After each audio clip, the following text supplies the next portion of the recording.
Assalamualaikum students, welcome to the 16th lecture of analytic number theory। तो पहले हम lecture number 15 को review करते हैं। उसके अंदर जो टॉपिक्स हमने किए थे, primitive roots for prime numbers, computations of primitive roots and partial converse of Fermat's theorem. So primitive roots की नोशन जिस तरीके से आपको याद होगी कि एक ऐसा नंबर जिसका ऑर्डर मैक्सिमम पॉसिबल जो हो सकता है वो ले ले। सो किसी भी नंबर का जो ऑर्डर है वो मैक्सिमम जितना भी उस मॉडुलस का आइलर फी फंक्शन है उतना हो सकता है। तो अगर आपके पास एक नंबर है से g, आपके पास अगर एक नंबर है g और g रेज़ टू पावर जो आपके पास phi of m is congruent to 1 mod m है, यह हमेशा होता है। अगर हम कह दें कि ऑर्डर ऑफ g जो है वो एग्जैक्टली phi ऑफ m है, यानी कि इससे छोटा नहीं है, तब मैं कहूँगा कि g एक प्रिमिटिव रूट है। हमने ये नेक्स्ट रिजल्ट जो है लेग्रांज का लेजेंडर थ्योरम था वो प्रूफ किया कि हर प्राइम नंबर के लिए प्रिमिटिव रूट एग्जिस्ट करता है। फिर हमने कंपटीशंस की कि प्रिमिटिव रूट्स कैलकुलेट किस तरीके से किए जा सकते हैं, और फिर एक कंडीशन के साथ, एक एक्स्ट्रा कंडीशन के साथ जो है फर्मा थ्योरम का कन्वर्स प्रूफ किया, जिसको हमने लुकास थ्योरम कहा।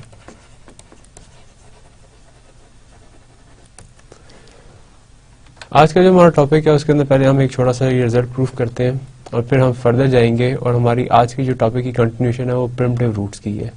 सो इस रिजल्ट को प्रूफ करने के लिए हम जो एक प्रीवियस रिजल्ट किया था ऑर्डर से रिलेटेड उसको यूज करेंगे। सो पहले मैं एक दफा रिमाइंड करवाता हूँ कि वो रिजल्ट क्या था। रिजल्ट ये था कि अगर a की दो पावर्स आपस में कंग्रुएंट हो जाए, यानी कि s और t कंग्रुएंट हो जाए मॉड m के अंदर, तो ये सिर्फ तब पॉसिबल है इफ एंड ओनली इफ अगर s t के कंग्रुएंट हो जाए मॉड ऑर्डर ऑफ a के अंदर। अब हमारे पास a की जगह गिवन है g, moreover g given है कि g is a primitive root of m। इसका मतलब ये है कि phi of m is exactly order of g। ये इन्फॉर्मेशन गिवन है, ये रिजल्ट हम ऑलरेडी प्रूफ कर चुके हैं। तो ये इन्फॉर्मेशन इसमें पुट करें तो क्या बनता है, g s is congruent to gt mod m if and only if s is congruent to t mod order of g, and order of g is phi of m। तो ये बनेगा gs is congruent to gt mod m if and only if s is congruent to t mod order of g is phi of m। ये exactly हमने ये result proof करना था। ये जो लिखा हुआ है gs is congruent to gt mod m if and only if s is congruent to t mod phi of m। तो ये बेसिकली सिर्फ और सिर्फ सेटिंग है हमारे पिछले रिजल्ट की।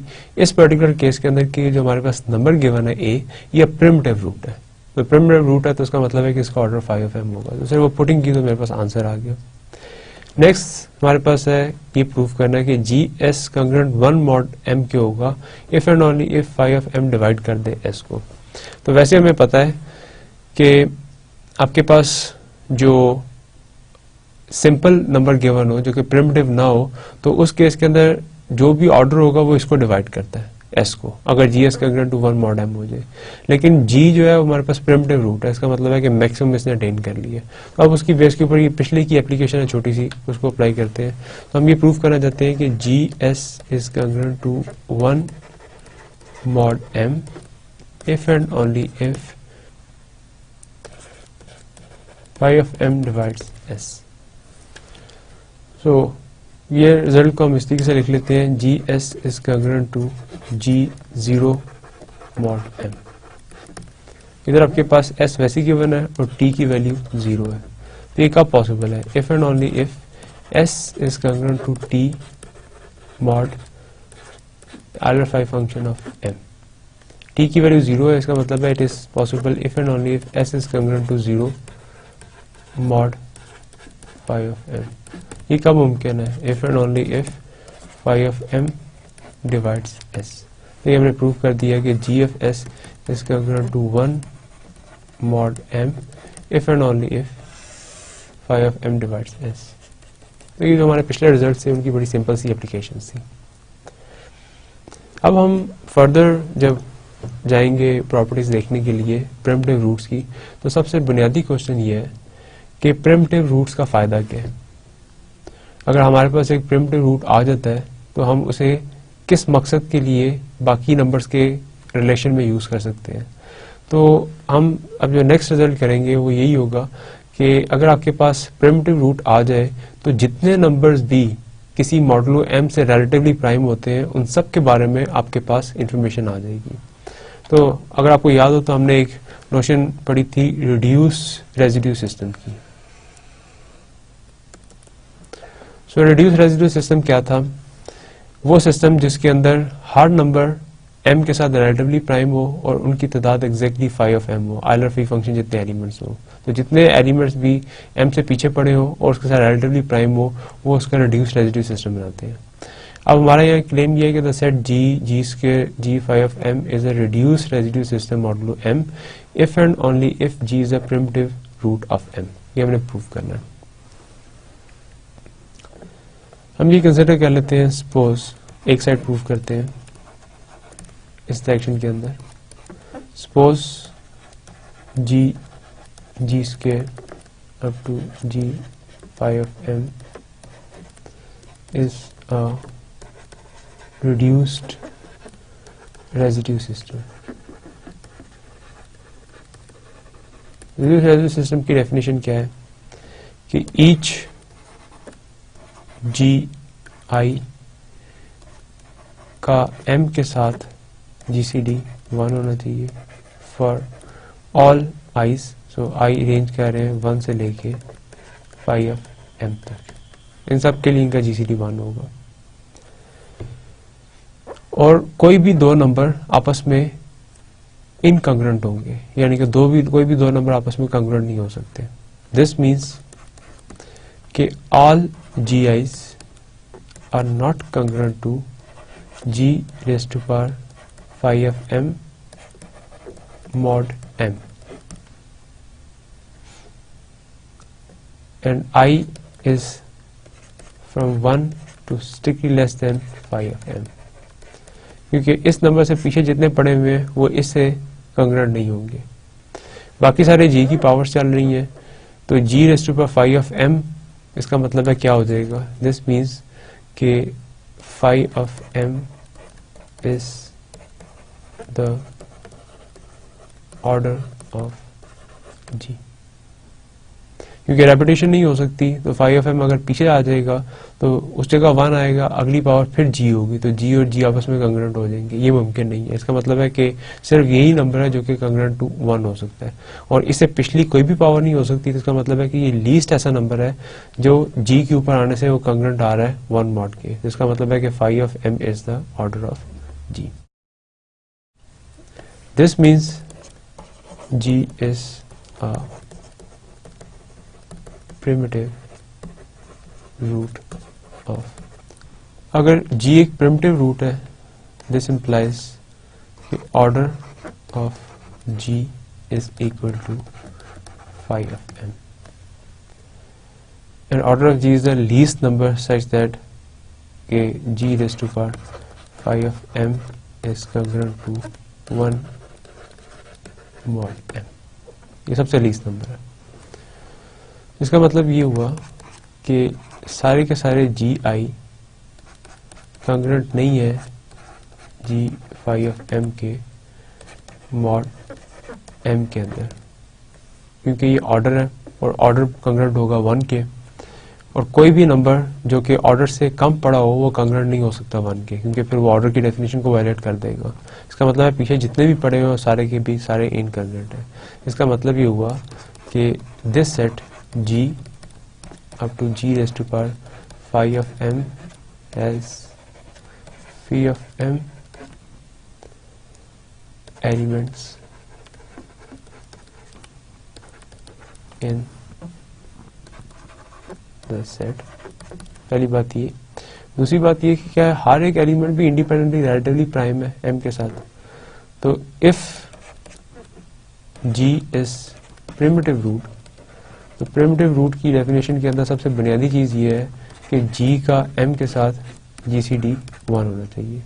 अगर g का m के साथ GCD 1 है तो g का कोई भी पावर आप ले लें, उसका m के साथ GCD चूज करेंगे तो 1 ही आएगा। इसका मतलब है कि ये सारे के सारे numbers they all are relatively prime with m। तो ये सारे के सारे नंबर relatively prime भी है m के साथ, और इनमें से जो सबसे छोटा आपके पास ऑर्डर पड़ा हुआ है वो phi of m है। पिछले कोई भी आपस में दो बराबर नहीं हो सकते। इसका मतलब ये है कि g से लेके g phi of m is the reduced residue system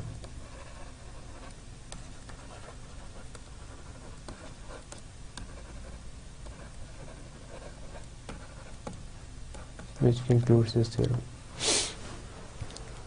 तो हम पहले इसका देखते हैं कि इसके यूजेस क्या हो सकते हैं। पहले एक छोटी सी एग्जांपल कंसिडर करते हैं।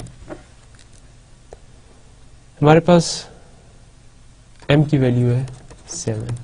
हमने एक नंबर चूज किया, सबसे छोटा number simplest a is equal to 2 और 7 का GCD 1 है। 2 क्या हमारे पास 7 का प्रिमिटिव रूट हो सकता है? हम पिछले को यूज करते हैं कि phi of m कैलकुलेट कर लेते हैं। It is 7 minus 1 6। 6 के दो प्राइम डिवाइजर्स हैं, एक 2 आ जाएगा, 3 आ जाएगा। तो मुझे 2 की पावर 6/2 को चेक करना है कि वो कंग्रेंट किसके आती है, मॉड 7 के अंदर, और एक मुझे 2 की पावर 6/3 को चेक करना है कि कंग्रेंट किसके आती है, मॉड 7 में। अगर ये दोनों 1 के बराबर ना आई तो 2 ये इसका रेजिड्यू हो जाएगा। सो 2 raised to power 6/2 is 2 raised to power 3। तो ये मुझे 2 raised to power 3 कैलकुलेट करना है, और ये 2 raised to power 2 कैलकुलेट करना है। 2 raised to power 2 is 4, it is not congruent to 1 mod 7, and 2 raised to power 3 is 8, so 8 is congruent to 1 mod 7. This means कि 2 is not the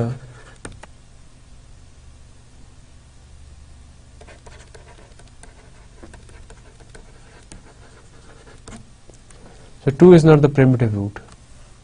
और कोई option देखते हैं। 7 क्योंकि एक प्राइम नंबर है तो इसका मतलब है कि इसका कोई ना कोई प्रिमिटिव रूट जरूर होगा।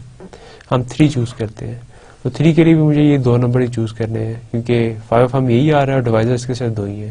तो 3 स्क्वायर और 3 क्यूब चेक करना है। 3 square is 9 and 9 is congruent to 2 mod 7।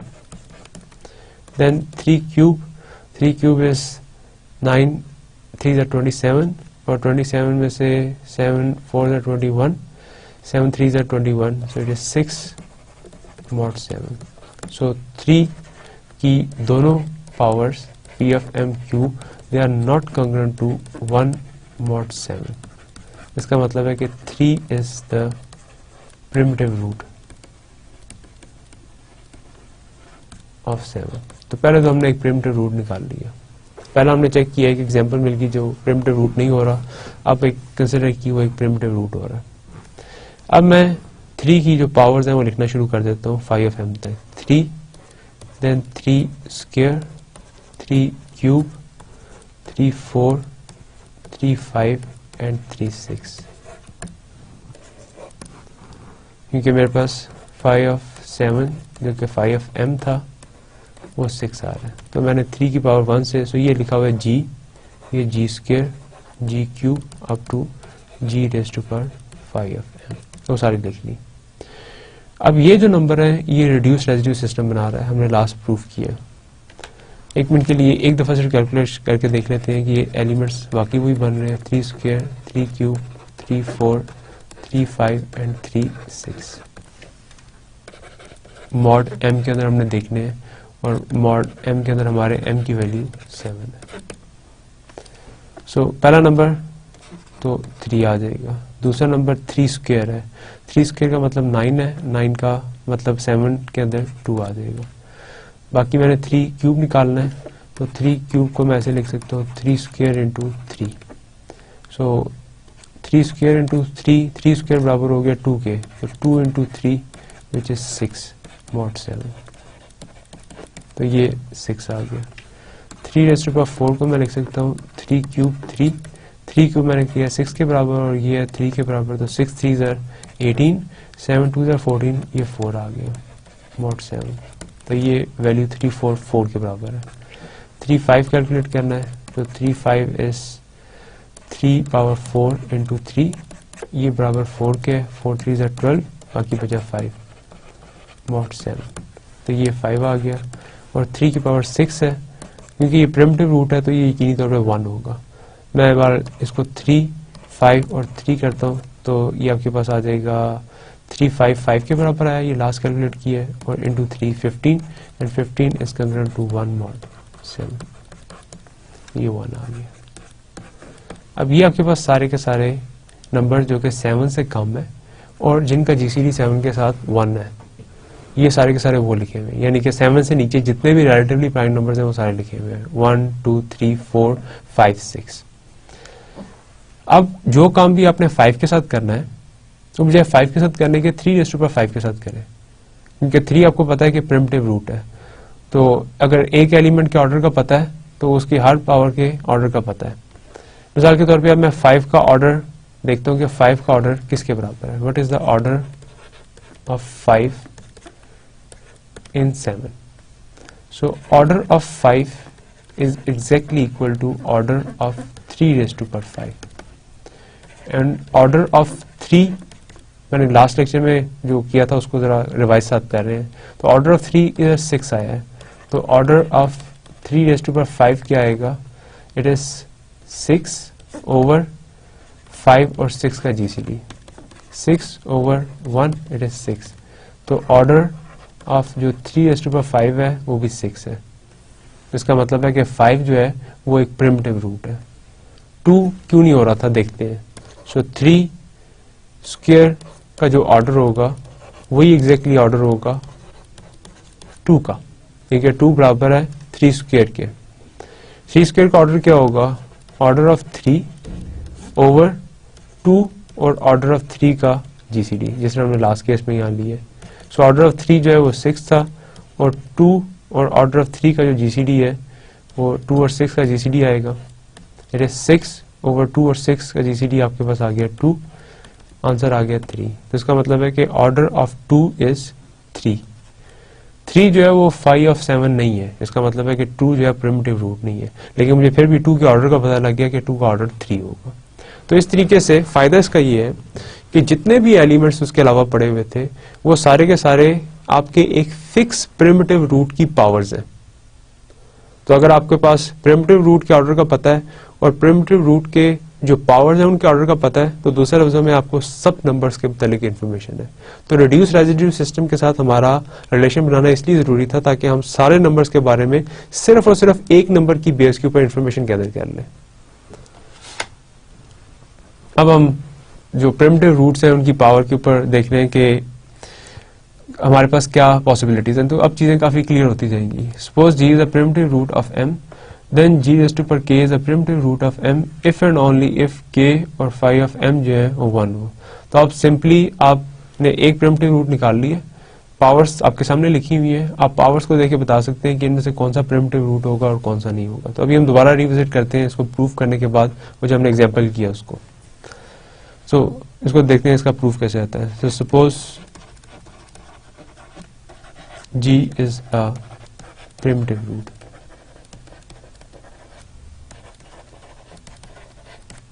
M. This implies कि जो phi of M होगा वो exactly order होगा G का। Now हमने कहना है कि GK is a primitive root, so G raised to power K is a primitive root if and only if order of GK is equal to phi of M। ये exactly इसकी definition है। कोई भी element आपके पास पकड़ा हुआ है उसको आप क्लेम कर रहे हैं कि ये प्रिमिटिव रूट है, तो सिर्फ उसी वक्त मुमकिन है इफ एंड ओनली इफ अगर उसका ऑर्डर जो है वो phi of M के बराबर आ जाए। ये उसकी डेफिनेशन है। अब ये मुझे पता लगाना है कि ऑर्डर ऑफ G के phi of M के बराबर कब आएगा, but we also know that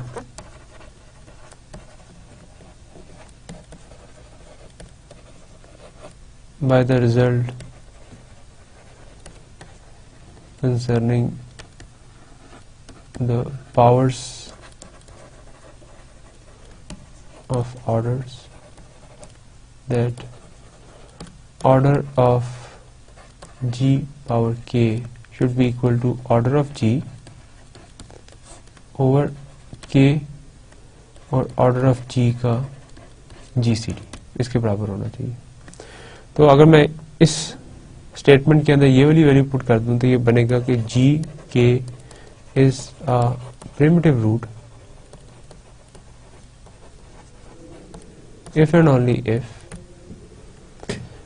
order of gk is equal to order of g over k into order of g, और ये ऑर्डर ऑफ g की वैल्यू 5m है तो ये भी लगा देते हैं order if and only if order of g k is equal to 5m over k into 5m। So order of g मुझे 5m के बराबर चाहिए था, तो यहाँ मैं 5m लगा देता हूँ, इस जगह के ऊपर 5m लगा देता हूँ। तो इफ एंड ओनली इफ ये ऑर्डर इसके बराबर था और ये चाहिए मुझे 5m के बराबर, तो ये मैंने आगे इसके लिख दिया if and only if this should be equal to 5m and if and only if this should be equal to 5m। तो इस लास्ट को अगर मैं देखूं तो ये कब मुमकिन है, when 5m over k into 5m is exactly equal to 5m। इसको सॉल्व करें तो इसका मतलब है this is if and only if k और 5m का GCD है वो 1 लो। तो ये हमने निकाल लिया। फाइनली मैं रिजल्ट को दोबारा सबको रिकनेक्ट करके लिखूं तो ये लिखूंगा कि g raised to power k is a primitive root if and only if k and phi of m is equal to 1। हमारे पास अब मैं एक दफा दोबारा वो m इज इक्वल टू 7 की एग्जाम्पल कंसिडर करता हूँ और जो इसके अंदर से मैंने g चूज किया वो 3 चूज करता हूँ। तो ये सिस्टम लिखा था 3 3 स्क्वायर 3 क्यूब 3 4 3 5 एंड 3 6। ये आपके पास पैरेलल आ रहा था, ये 3 था, 3 स्क्वायर 2 था, देन आपके पास ये 1 आ रहा था, 3 raised to power 5 आ रहा था, और ये 6 और 4 में से कोई चीजें थी। सो 6 और 4 आपके पास आ रहा है, ये 6 है और ये 4 है, ये आपके पास आ रहे थे। आपने चेक करना है कि इन नंबर्स के अंदर से और कौन से ऐसे नंबर्स हैं जो कि 7 के प्रिमिटिव रूट्स हैं। तो ये क्राइटेरिया ऊपर लिखा हुआ है कि g की पावर k प्रिमिटिव रूट होगा अगर k का पावर का और phi of m का GCD 1 हो। तो पहले phi of m कैलकुलेट कर लेते हैं। phi of 7 is 6। ऐसी कौन सी पावर्स हैं जिनका GCD 6 के साथ 1 आता है। 1 का GCD 6 के साथ 1 आएगा, एक ही पावर है पहली। 2 का GCD 6 के साथ नहीं आता, छोड़ दें। 3 का GCD 6 के साथ 3 आता है। 4 का GCD 6 के साथ 2 आता है। 5 का GCD 6 के साथ 1 आता है, एक ही हो गया। 6 का GCD 6 के साथ तो 6 ही आ जाएगा। तो 2 नंबर्स बचे। इनके कॉरस्पॉन्डिंग नंबर्स कौन से हैं? 5 और 3। इसका मतलब है कि 3 and 5 are the primitive roots of m is equal to 7। क्योंकि ये इफ एंड ओनली इफ है, ये इंपॉर्टेंट चीज है कि जिसका भी GCD phi of m के साथ 1 हो जाएगा उसे यकीनी तौर पे प्रिमिटिव रूट होना पड़ेगा। और ये सारी की सारी ऑप्शंस लिखी हुई हैं, तो सारी की सारी ऑप्शंस में से मैंने वो देख ली कि कौन कौन सी पावर जो है वो phi of m के साथ GCD उनका 1 आता है। वो सारी की सारी लिख ली तो उधर से मुझे पता लग गया कि एक ये नंबर है और एक ये नंबर है। तो अब ये देखें कि किस तरीके से हम ज्यादा प्रॉपरली अप्रोच कर रहे हैं अपनी प्रॉब्लम को। कि सबसे पहले तो हमने प्रिमिटिव रूट निकाले, प्रिमिटिव रूट के बेस के ऊपर देखा कि इंफॉर्मेशन किस तरीके से आती है, और फिर फर्दर कि अगर एक प्रिमिटिव रूट का पता लग जाए तो उसकी मदद से बाकी प्रिमिटिव रूट्स को कैसे पता लगाना है, ये इंपॉर्टेंट था।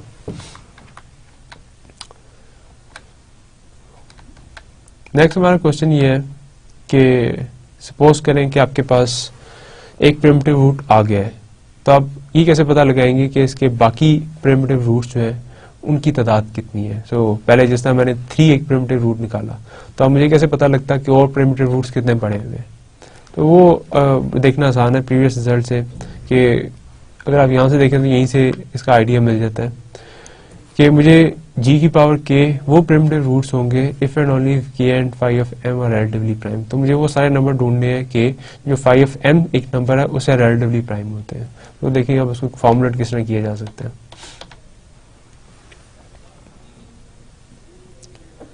So suppose g is the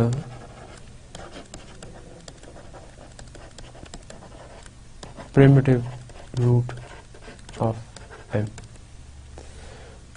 that is order of g is equal to phi of m।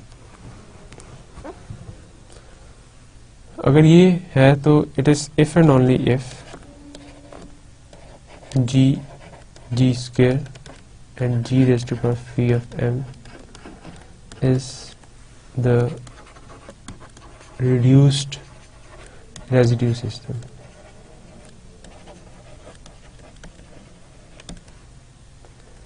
Now choose any other primitive root, say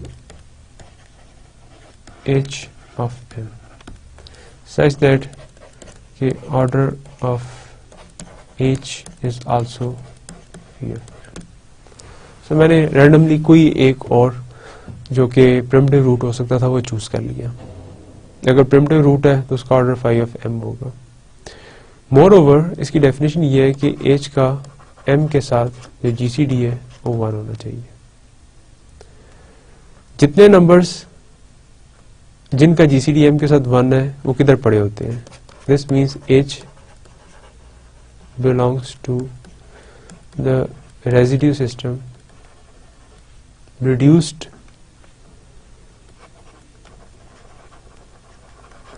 residue system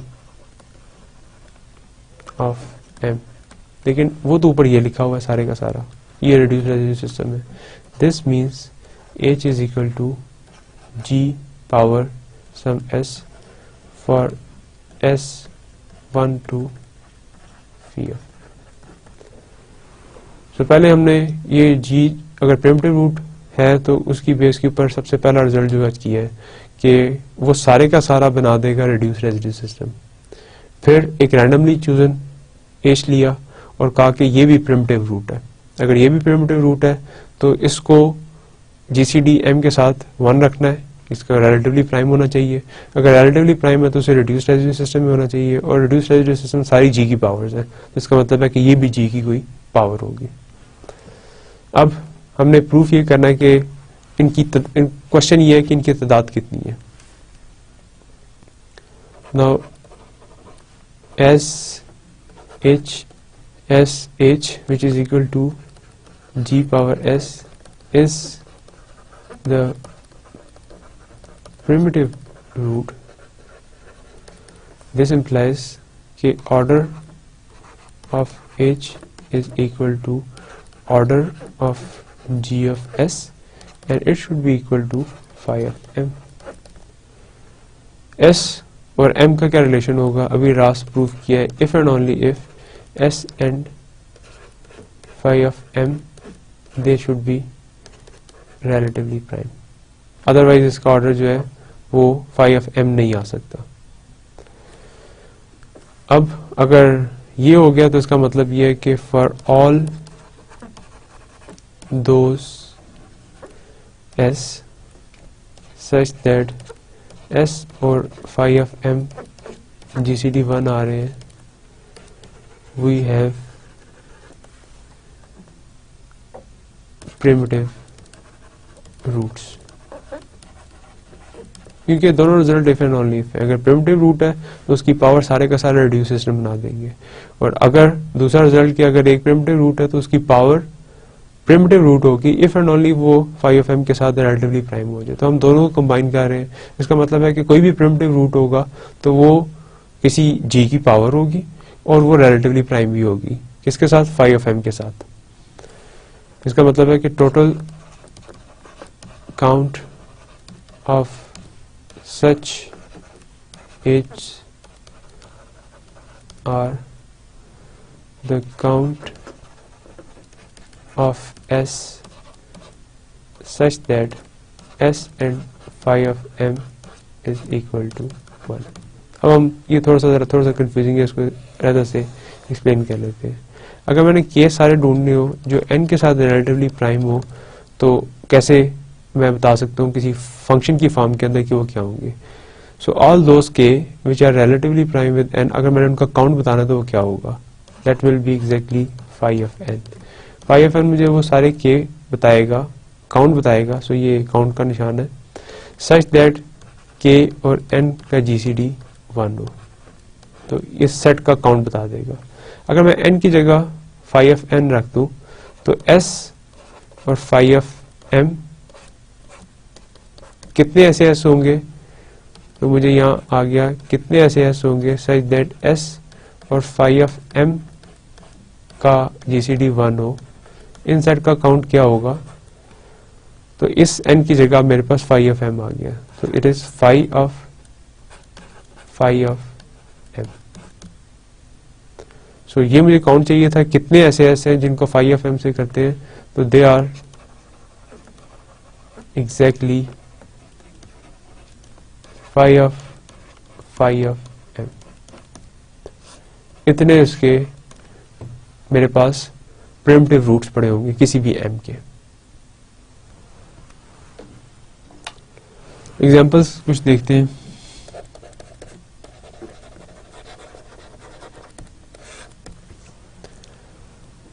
हमारे पास से m की वैल्यू है 19 और हमने चेक किया था कि 2 इज अ प्रिमिटिव रूट। अब क्वेश्चन ये है कि 2 के अलावा और कितने प्रिमिटिव रूट्स पड़े हुए हैं इसके। तो अगर m की वैल्यू ये है तो मैंने सिर्फ काउंट करना है, तो phi of 19 is a prime number, तो phi of 19 is 19 minus 1, it is phi of 18। अब आइलर फंक्शन का हमने किया हुआ है कि किस तरीके से हम इसको स्प्लिट कर सकते हैं और फिर इसके ऊपर अप्लाई कर सकते हैं, तो मैं इसको रिलेटिवली प्राइम नंबर्स के अंदर स्प्लिट कर लेता हूँ। It is 2 into 3 square. This means it is equal to phi of 2 and phi of 3 square. Phi of 2 is 1 and phi of 3 square is 3 square minus 3. So it is equal to 9 minus 3, 6. तो क्योंकि इसकी quantity phi of 19 ये आ रही है, इसका मतलब है कि m is equal to 19 has 6 primitive roots। अब वो कौन कौन से होंगे, वो सारे के सारे ऐसे केस हैं जो फाई ऑफ 19 के साथ रिलेटिवली प्राइम है। तो अगर आप फाई ऑफ 19 कैलकुलेट करें तो आपने किया 18, तो ऐसे सारे नंबर जो कि 18 के साथ रिलेटिवली प्राइम है, मैं वो उन केस के कॉरस्पॉन्डिंगली वो नंबर बना सकता हूँ। सो मेरे पास g की वैल्यू 2 थी और मुझे g की पावर k एक प्रिमिटिव रूट मिलेगा अगर k 18 के साथ रिलेटिवली प्राइम हो। तो 18 के साथ देखें कौन कौन से नंबर हैं। ये मेरे पास 18 की लिखी हुई है 2 into 3 स्क्वायर। सो 2 और 3 के जो मल्टीपल्स हैं वो सारे के सारे इसके साथ कॉमन रखेंगे 2 और 3 को, और बाकी सारे जो होंगे वो रिलेटिवली प्राइम होंगे। मिसाल के तौर पे मैं स्टार्ट करता हूँ, 1 आ गया, 2 और 3 नहीं हो सकते, 4 भी नहीं हो सकता, 5 के इसके साथ कुछ कॉमन नहीं है तो 5 एक नंबर आ गया, 6 का 3 कॉमन है, 7 का कुछ कॉमन नहीं है, 8 का कॉमन है, 9 का कॉमन है, 10 का भी कॉमन है, 2, 11 का कोई कॉमन नहीं है, देन 12 का 3 और 2 दोनों कॉमन है, 13 का कोई कॉमन नहीं है, 14 का 2 कॉमन है, 15 का 3 into 5 वो कॉमन है, देन 16 का 2 कॉमन है, 17 का कुछ कॉमन नहीं है, ये भी प्राइम नंबर है। 18 के अंदर फिर आपके पास इटसेल्फ ही आ गया, तो ये वो सारे के सारे नंबर्स हैं 1, 5, 7, 11, 13, 17 जो 18 के साथ प्राइम है। इसी वजह से 5 ऑफ 18 का आंसर 6 आ रहा है कि 6 ऐसे नंबर पड़े हुए हैं जो 18 से कम है और रिलेटिवली प्राइम है। इसका मतलब ये है कि अगर g इज इक्वल टू 2 हो तो वो नंबर जो बाकी उसके होंगे, एक 2 होगा, 2 पावर 5 होगा, 2 पावर 7 होगा, 2 पावर 11 होगा, 2 पावर 13 एंड 2 पावर 17। मैं इनको कैलकुलेट कर लूँ तो ये मुझे पता लग जाएगा कि मॉड 19 के अंदर मेरे बाकी इस 2 के अलावा कौन कौन से हैं। तो पहला 2 ही देगा, सो इसके अलावा 2⁵ कैलकुलेट करनी है। मैं इसको सिंप्लीफाई कर लेता हूँ। 2 2 4, 2 8, 2 16, सो 2 की पावर 4 और 2 में कर लेता हूँ। सो 2⁴ is congruent to 16 and 16 is -3 mod 19। तब इधर मैं लगा लेता हूँ -3 और 2, यह आ जाएगा -6 and -6 is congruent to 13 mod 19। तो ये 2⁵ जो है ये 13 के बराबर है, तो इसका मतलब है कि 13 is a primitive root mod 19। ये मुझे पता लग गया। इस तरीके से फर्दर मैं 2⁵7 जो है उसको कैलकुलेट कर सकता हूँ। 2⁵7 को इस तरह लिख लेता हूँ 2⁵5 इंटू 2 स्क्वायर। 2⁵5 के लिए भी मैंने आंसर निकाला है कि 2⁵5 इज 13, सो 13 इंटू 4। तो 13 को भी मैं मजीद सिंप्लीफाई करके उस तरीके से -6 लिख लेता हूँ और 4 लिख लेता हूँ। -6 और 4 आ जाएगा -24 mod 19 and 2⁵7 is congruent to, इसमें से 19 निकल जाए तो बाकी बचेगा -5 mod 19 क्योंकि मल्टीपल था, और अब माइनस को प्लस में करना है तो 19 ऐड कर दें, तो 2⁵7 इज congruent टू 14 mod 19। इसका मतलब है कि 14 is also a primitive root of 19। And इस तरीके से जो मेरे पास बाकी 2 पावर्स हैं मैं उनको भी कैलकुलेट कर सकता हूँ, 211 को, 213 को, 217 को, वो भी मेरे पास आंसर्स दे देंगी। तो इसका मतलब ये होगा कि मैंने सारे के सारों के मतलब क्वांटिटी भी बता दी कि इसके कितने प्रिमिटिव रूट्स होंगे और वो कैलकुलेट भी करके दिखाती है। सो इस तरीके से मैं कैलकुलेट भी कर सकता हूँ। ये थोड़ी सी एग्जांपल बड़ी थी, मैं एक छोटी सी एग्जांपल भी कंसिडर कर सकते हैं। से मॉड हम 11 के अंदर कंसिडर कर लेते हैं कि मॉड 11 के कितने होंगे। सो m इज इक्वल टू 11। सो पहला क्वेश्चन कि इसके प्रिमिटिव रूट्स होंगे कितने, तो क्योंकि मैं 11 की एग्जांपल्स पहले कर चुका हूँ तो ये प्रिमिटिव रूट्स हमें सिर्फ उस वक्त कैलकुलेट करके देगा जब हमें श्योर हो कि एटलीस्ट एक रूट जरूर पड़ा हुआ है। अगर एक रूट पड़ा हुआ है तो उसके बाकी रूट्स हम कैलकुलेट कर सकते हैं। तो मैं सिंपली इसके ऊपर phi of 11 अप्लाई करता हूँ।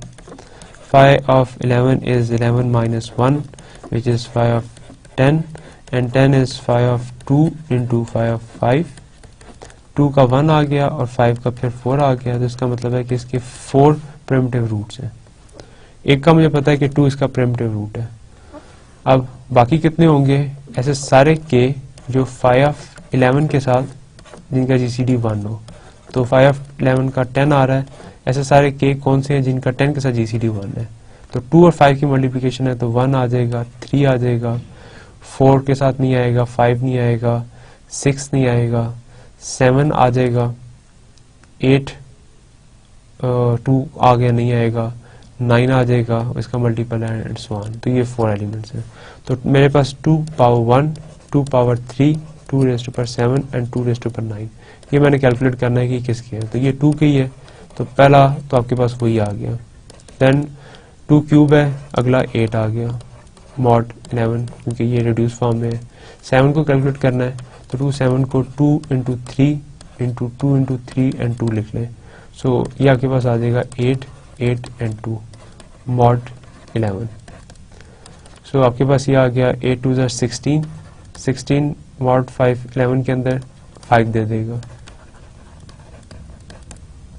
8 5 40 और 40 के अंदर से 11 3 33, बाकी 7 बचा, तो ये बराबर है 7 मॉड 11 के। अब 2 7 का पता तो 2 9 आसानी से निकल सकता है। 2 7 को 2 के साथ कर लें तो 2 7 आपके पास है 7 के, 7 2s are 14 and 14 is congruent to 3 mod 11। इसका मतलब है कि this is congruent to 3 mod 11।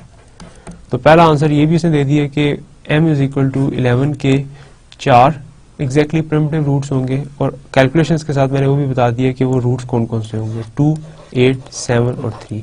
ये चारों ऐसे एलिमेंट्स हैं जिनका ऑर्डर एग्जैक्टली 10 होगा, विच इज 5 of 11। नेक्स्ट हमारा कंसर्न ये है कि अगर आपके पास एक मॉडुलस m गिवन है और आपने कोई भी एक नंबर चूज कर लिया है और देखना चाहते हैं कि इस पर्टिकुलर नंबर को अगर मैं ऑर्डर कंसिडर कर लूं तो इसके कितने आपके पास ऐसे एलिमेंट्स पड़े होंगे जिसका ऑर्डर वही होगा। मिसाल के तौर पे आपने एक नंबर चूज कर लिया 3। अब आप ये पूछ रहे हैं कि मॉडुलस m के अंदर ऐसे कितने नंबर्स होंगे जिनका ऑर्डर एग्जैक्टली 3 होगा, या आपने m के अंदर मॉडुलस के अंदर नंबर चूज कर लिया 7।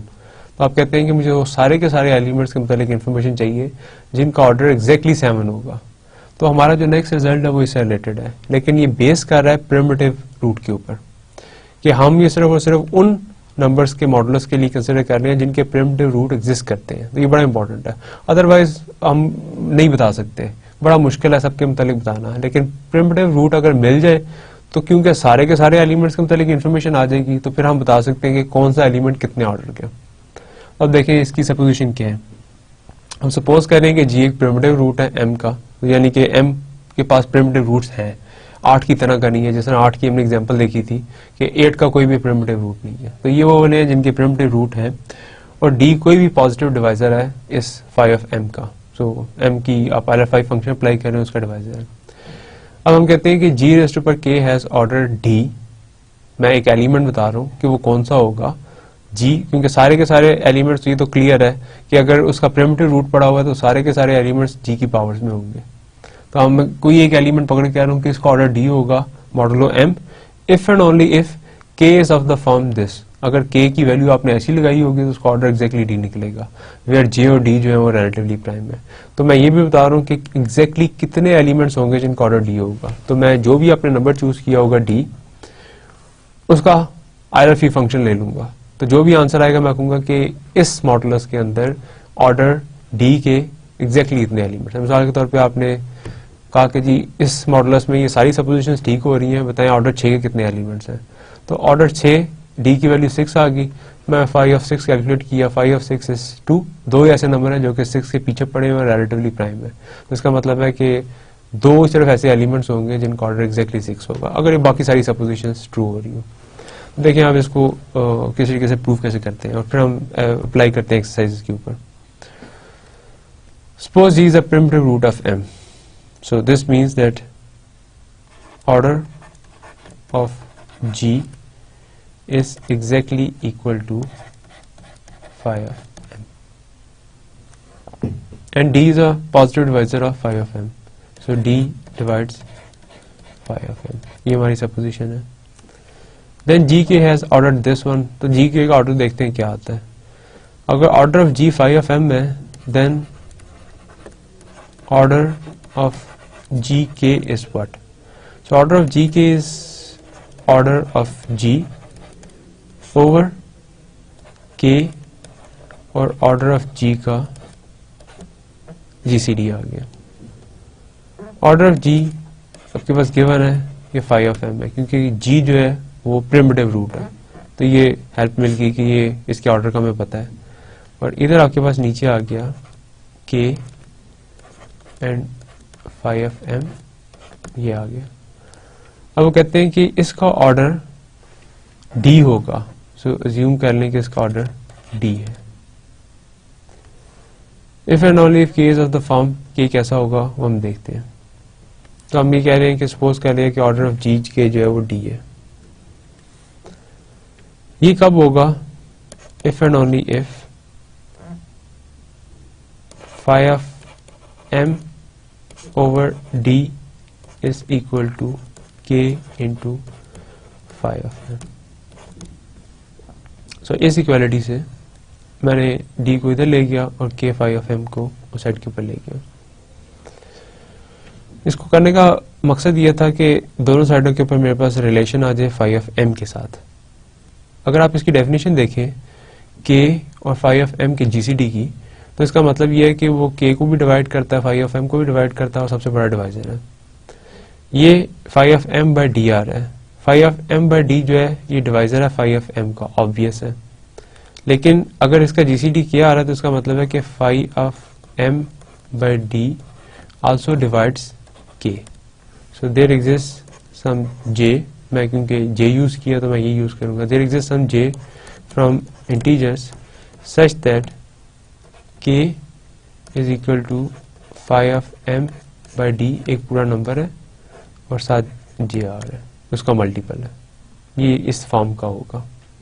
अगर इसका ऑर्डर d आपको चाहिए, अगर g के का ऑर्डर d चाहिए, तो ये सब इफ एंड ओनली तब मुमकिन है अगर k इस फॉर्म का होगा।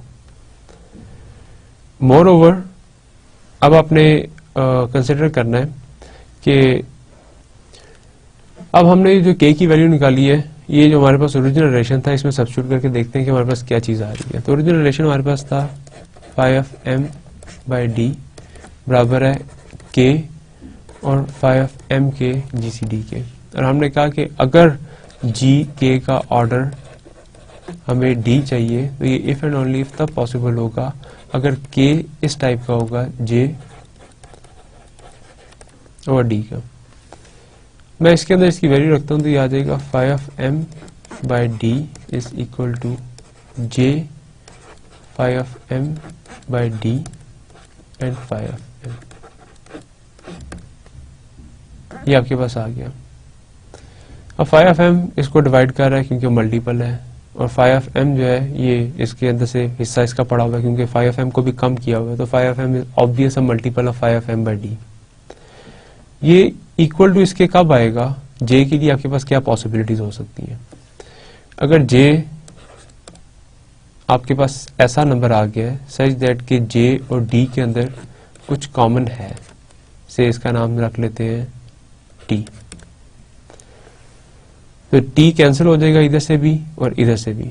अगर इधर से भी कैंसिल हो गया, इधर से भी कैंसिल हो गया, तो फिर इस पूरे नंबर को phi m by d divide नहीं करेगा क्योंकि वो नंबर खत्म हो जाएगा उसके अंदर से। इसका मतलब ये है कि ये चीज ट्रू रहने के लिए it is if and only if.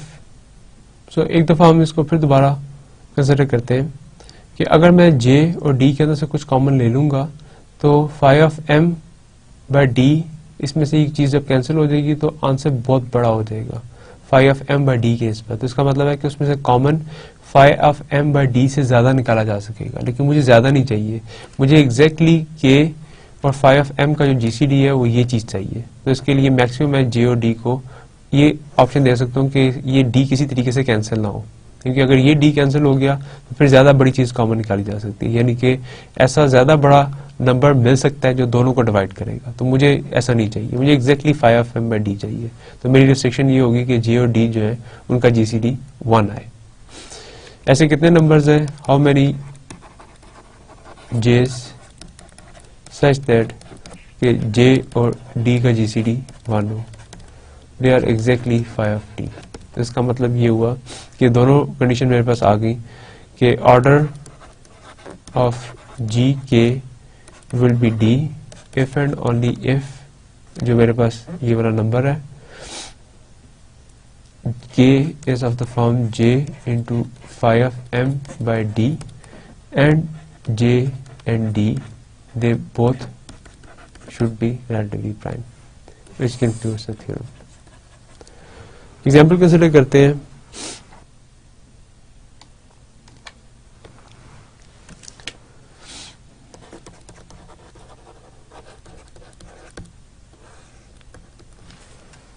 m की वैल्यू कंसिडर करते हैं 19। We know that 19 has a primitive root और हम g को 2 अज्यूम कर लेते हैं। हमने अभी निकाले कि उसके बहुत सारे 6 प्रिमिटिव रूट्स हैं।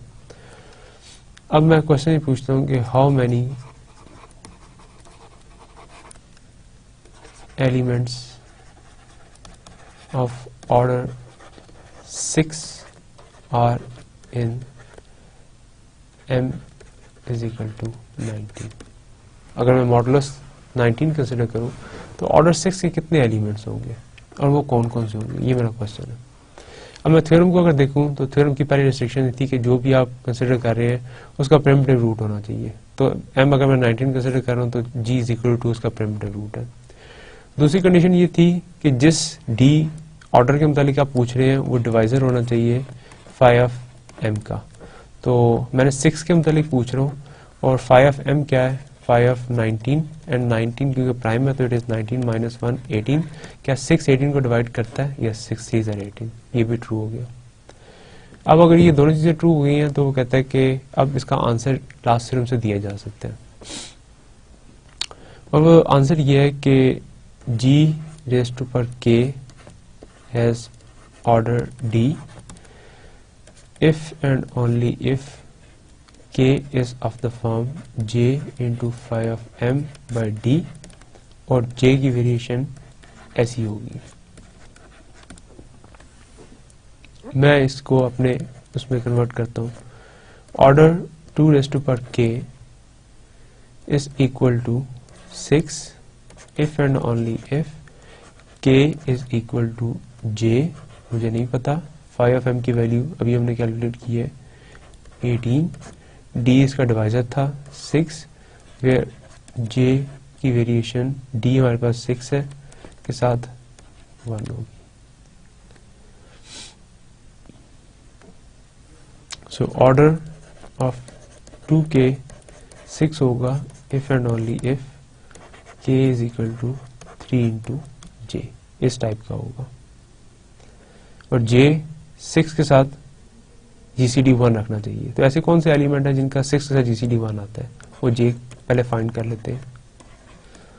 1 का 6 के साथ GCD 1 आएगा, 2 का नहीं आएगा, 3 का नहीं, 4 का भी नहीं, 5 का आएगा। तो j सिर्फ 2 है।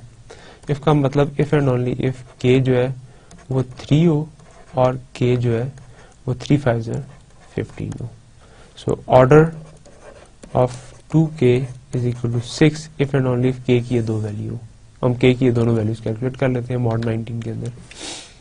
सो 2 रेज़ टू पावर एक वैल्यू 3 है मेरे पास और एक वैल्यू 2 रेज़ टू पावर 15 है। तो 2 रेज़ टू पावर 3 पहले देखते हैं। 2 रेज़ टू पावर 3 इज 2 2 6 और 2 8 आ जाएगा, 2 2 4 2 8। So it is coming to 8 mod 19। तो इसका मतलब है कि order of 8 is equal to 6। एक एलिमेंट ये आ गया। दूसरा आपने ये कैलकुलेट करना 2 raise to power 15 is what. तो मैं इसको स्प्लिट कर लेता हूँ ताकि आसान हो जाए मेरे पास। 2 रेज़ टू पावर मैं 4 के अंदर कंसिडर कर लेता हूँ। 4 की पावर 3 तो 12 आ जाएगा और साथ एक 2 3 मॉड 19। अब मैं 2 raise to power 4 2 raise to power 3 separately कर लेता हूँ। 2 रेज़ टू पावर 4 इज 2 2 4 2 8 2 16 और 19 है तो मैं माइनस में कंसिडर कर लेता हूँ, -3 मॉड 19 और इसकी पावर लेता हूँ दोनों साइडों पे 3 तो इस पे आ जाएगी -3 पावर 3 मॉड 19। ये आपके पास बराबर आ जाएगा 2 power 4 3 is congruent to -3 3 9 9 3 27 mod 19। 19 के अंदर से मैं इसे निकाल देता हूँ। सो 19 के अंदर से 27 में से 19 का फैक्टर निकला तो बाकी -8 बचेगा, -8 मॉड 19 और उसको अगर आप प्लस के अंदर कंसिडर कर लें तो +19 कर दें तो बाकी 11 आ जाएगा, 11 मॉड 19। तो जब आप इसको इससे डिवाइड करेंगे तो आंसर 11 आएगा और 2 रेज़ टू पावर 3 ज़्यादा से 8 के बराबर है तो मेरे पास 2 रेज़ टू पावर 15 बराबर आ जाएगा, ये वाला हिस्सा आया बराबर 11 के और वो आया 3 के मॉड 19।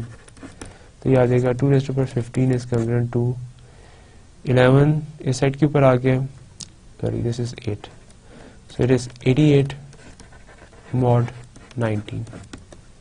तो 88 को डायरेक्टली देख लेते हैं।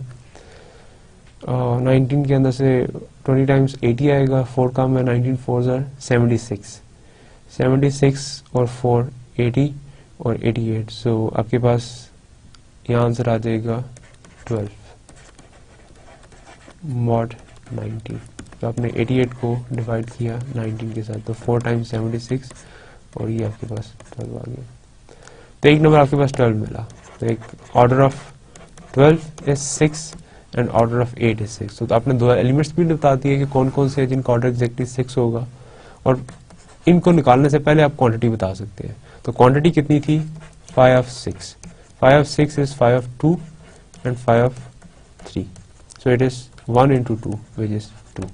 तो हमें पहले पता था कैलकुलेट करने से पहले कि ऑर्डर 6 के एग्जैक्टली दो एलिमेंट्स होंगे, और वो कौन से थे वो हमने इस थ्योरम को अप्लाई करके निकाल लिए कि एक वो 8 है और एक 12 है मॉड 19 के अंदर।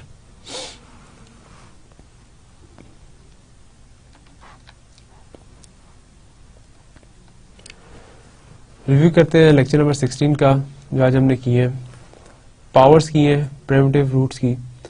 प्रिमिटिव रूट्स की पावर के अंदर मैंने सबसे पहले जो कंसिडर किया कि g s is congruent to g t if and only if s is congruent to t mod 5 of m, के अगर वो प्रिमिटिव रूट हो तो उसकी पावर्स का रिलेशन 5 ऑफ एम के साथ क्या होगा। तो पहला ये रिजल्ट था। दूसरा हमने किया कि रिड्यूस रेजिड्यू सिस्टम का और प्रिमिटिव रूट्स का क्या ताल्लुक है। उसके बाद फिर हम दोबारा पावर्स के ऊपर गए कि अगर प्रिमिटिव रूट की पावर का पता लग जाए, प्रिमिटिव रूट की पावर्स हम कैसे कैलकुलेट करेंगे अगर हमें प्रिमिटिव पता हो कि प्रिमिटिव रूट कौन सा है।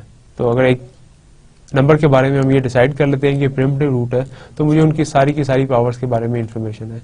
उसी को बेस बना के मैंने ये कैलकुलेट किया कि वो सारे के सारे प्रिमिटिव रूट्स कैलकुलेट कैसे करने हैं, और दूसरा ये भी बताया कि अगर मेरे पास सिर्फ और सिर्फ आप क्वांटिटी दे दे तो उसकी बेस के ऊपर मैं ये बता सकता हूँ कि इसके अंदर प्रिमिटिव रूट्स होंगे कितने, विच इज 5 ऑफ n।